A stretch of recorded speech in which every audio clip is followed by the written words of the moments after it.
Hello friends, പുതിയൊരു വീഡിയോയിലേക്ക് എല്ലാവർക്കും സ്വാഗതം.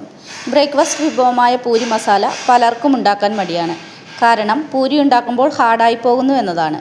പൂരി ഉണ്ടാക്കുമ്പോൾ ചെയ്യേണ്ട കുറച്ച് ടിപ്സും ട്രിക്സും ഒക്കെയാണ് ഞാൻ ഈ വീഡിയോയിൽ ഉൾപ്പെടുത്തിയിരിക്കുന്നത്. നല്ല സോഫ്റ്റായി പൊങ്ങി വരുന്ന പൂരി എങ്ങനെയാണ് ഉണ്ടാക്കുന്നതെന്ന് നമുക്ക് നോക്കാം. അപ്പോൾ വീഡിയോയിലേക്ക് പോയാലോ? അതിനു മുമ്പ് നിങ്ങൾ ഈ ചാനൽ ആദ്യമായിട്ടാണ് കാണുന്നതെങ്കിൽ ഒന്ന് സബ്സ്ക്രൈബ് ചെയ്തേക്കണേ. കൂടാതെ ബെല്ലൈക്കൺ കൂടി അമർത്തിയാൽ ഞാനിടുന്ന വീഡിയോസിൻ്റെ നോട്ടിഫിക്കേഷൻ നിങ്ങൾക്ക് ലഭിക്കുന്നതായിരിക്കും.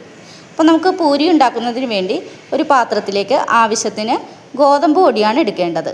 അതിലേക്ക് ആവശ്യത്തിന് ഉപ്പും ചേർത്ത് നമ്മളിത് കുഴച്ചെടുക്കുന്നു. നല്ല രീതിയിൽ കുഴച്ചെടുക്കുന്നതിന് വേണ്ടി ഇതിലേക്ക് അല്പമായിട്ട് വെള്ളം ചേർത്താണ്. സാധാ വെള്ളം മതി, പച്ചവെള്ളത്തിലാണ് ഞാനിത് കുഴച്ചിരിക്കുന്നത്. അത് കുറേശ്ശെ വെള്ളം ഒഴിക്കുമ്പോൾ കൂടിപ്പോകരുത്. വെള്ളം ഒഴിക്കുമ്പോൾ കൂടിപ്പോയാൽ നമ്മളുടെ മാവ് ശരിക്കും കിട്ടില്ല. അപ്പോൾ കുറേശ്ശെ ഒഴിച്ച് അതിൻ്റെ പാകത്തിന് വെള്ളം ഒഴിച്ചാണിത് കുഴച്ചെടുത്തിരിക്കുന്നത്. ഈ ഒരു പരുവത്തിലാണ് നമുക്കിത് കിട്ടുന്നത്. അതിനുശേഷം നമ്മളുടെ കൈ ഉപയോഗിച്ച് ഇതുപോലെ നന്നായി അമർത്തി കൊടുത്ത് ഇത് നല്ല സോഫ്റ്റാക്കി എടുക്കണം. അധികം പാടൊന്നുമില്ല, വെറുതെ ജസ്റ്റ് ഒന്ന് സോഫ്റ്റാക്കി നമ്മൾ കുഴച്ചെടുക്കുമ്പോൾ തന്നെ നമുക്കറിയാൻ പറ്റും. ജസ്റ്റ് സോഫ്റ്റാക്കി നമുക്ക് കിട്ടും. അതിന് ശേഷം ഇത് കണ്ട പാത്രത്തിൽ ഒട്ടുന്നില്ല, നമ്മുടെ കയ്യിലൊന്നും ഒട്ടുന്നില്ല. ഇതിൽ ഞാൻ എണ്ണയും ചേർത്തിട്ടില്ല, വെറും വെള്ളം മാത്രം ഉപയോഗിച്ചാണ് ഇത് ഞാൻ കുഴച്ചെടുത്തിരിക്കുന്നത്.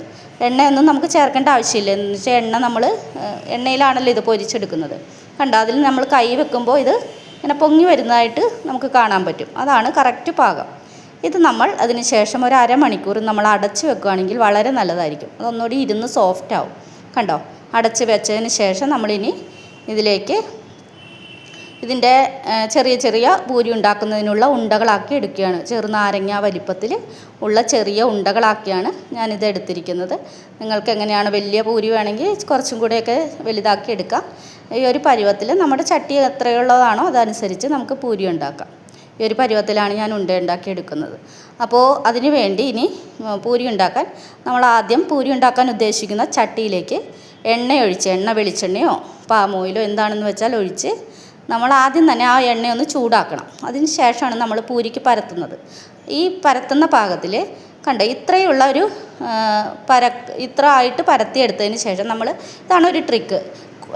പരത്തുന്നതിന് മുമ്പ് ഇത് എണ്ണയിലൊന്ന് മുക്കണം. എന്നിട്ട് എല്ലാ ഭാഗത്തും ആ എണ്ണ ആകും വിധം ഒന്ന് പരത്തി കൊടുത്തതിന് ശേഷം നമ്മളിത് നന്നായി ഒന്ന് പരത്തിയെടുക്കും.